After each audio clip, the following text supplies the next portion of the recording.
Brasil juga nasibnya sama. Kalau Brasil agak beda nih. Kalau Brasil sekarang posisi mereka bagaimana mengembalikan lagi keinginan mereka untuk menang ya. Karena mereka tuh masih agak fluktuatif gitu. Mungkin juga tantangan di konfederasinya nggak terlalu kuat. Mereka bayangin dari 10 negara 7 yang lolos, 6 plus 1 gitu. Jadi challengingnya juga kurang. Jadi mereka santai-santai aja. Toh ntar ujungnya nanti pas di turnamen kan lu lihatnya kan rapornya kan itu. Karena kemarin Ancelotti debut ya. Hasilnya seri gimana Bang Pange? Ini buat orang Brazil ya yang sangat mengagungkan bahwa mereka adalah bangsa pilihan Tuhan untuk urusan bola gitu. Untuk bisa appoint somebody yang bukan orang Brazil jadi manajer tim nasional. Itu udah super desperate berarti kan sebenarnya kan.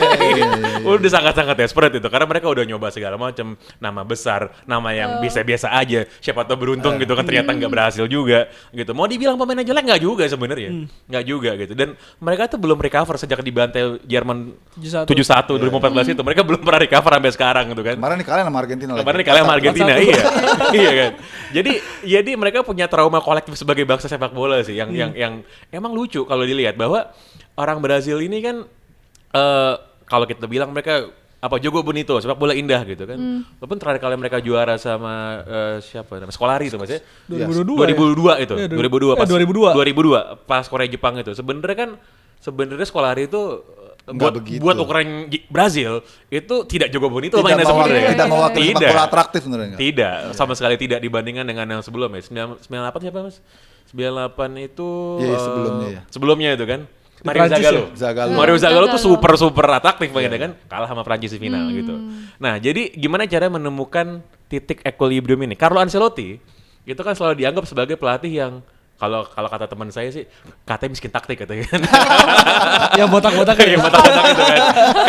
Karena memang sebagai seorang pelatih dia kan nggak punya ciri khas taktik sebenarnya ada kan. Tapi dia tuh manajer yang luar biasa makanya Madrid bisa sukses sama dia. Ya kan. Nah, jadi itu juga jadi PR Ancelotti sih, memanage ego bintang-bintang Brazil ini yang saya yakin itu segede gaban semua sih. Iya. Dan gue lihat kemarin memang ada sedikit perubahannya cukup signifikan ya dengan dia datang dan game pertamanya memang hasilnya nggak terlalu positif ya. Dia main yang sebenarnya sudah out of date dari timnas Brazil ya. Richarlison sebagai starter, terus Alexandro dulu yang pernah di Juventus dimainin lagi sebagai fullback. Wah ini gue bilang gila juga nih. Kayaknya emang Ancelotti kan memang master yang paling jago soal taktikal ya. Jangan suruh dia merancang permainan indah karena emang Italia nggak gitu.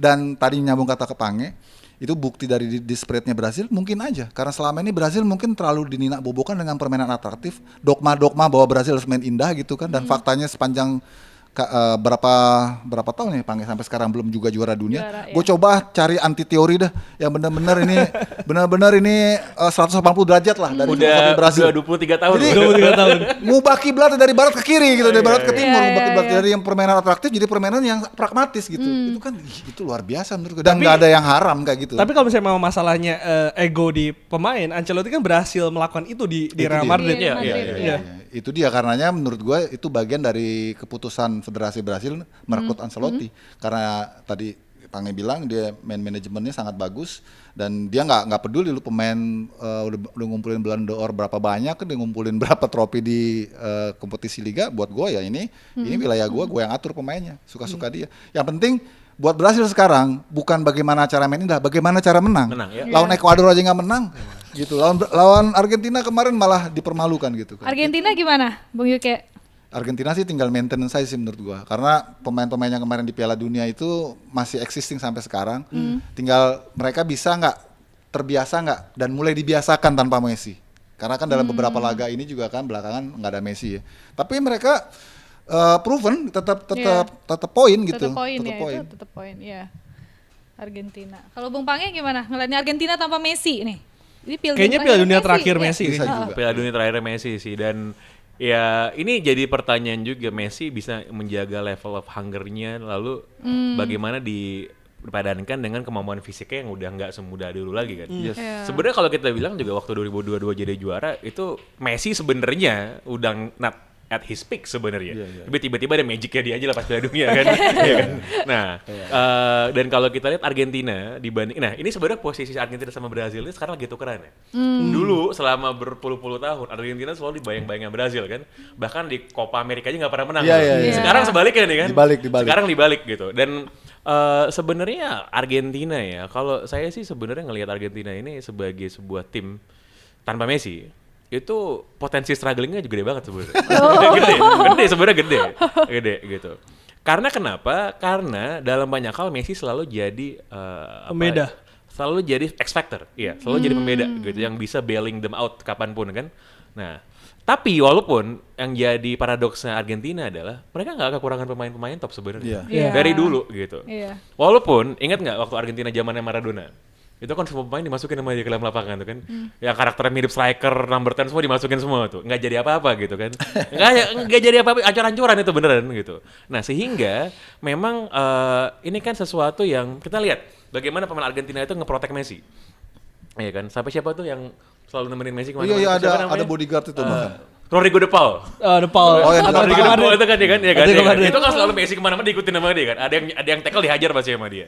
Ini kan menunjukkan peran Messi lebih dari sekedar pemain bintang di lapangan gitu. Ya kan semua orang mau kerja mau mati buat dia. Nah, ketika sosok itu udah nggak ada di lapangan, gimana? Gitu. Secara teknik sih mainnya top-top semua gitu. Ya, tapi ini kan, inilah hal yang kenapa bikin bola itu menarik kan, karena nggak semuanya bisa diukur kuantitatif. Yes. Gitu. Iya, betul. Iya, kalau ya apa yang Pange bilang sih make sense juga ya. Mungkin situasi yang sama nggak beda juga mungkin dengan kalau Ronaldo nggak ada di Portugal mungkin. Iya. Tapi Portugal pemainnya jauh lebih matang menurut gue sih. Betul, setuju. Dibanding Argentina. Argentina nih dari sejak Messi benar-benar menjadi dewa di sana, one and only gitu ya. Iya. Benar-benar semua berkiblatnya ke Messi.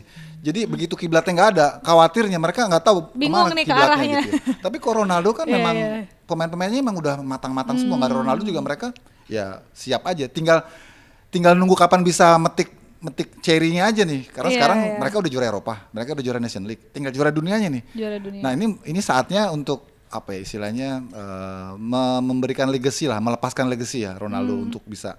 Tapi kalau Messi gue nggak tahu nih arahnya akan hilang nggak nih Argentina kalau Messi nggak ada.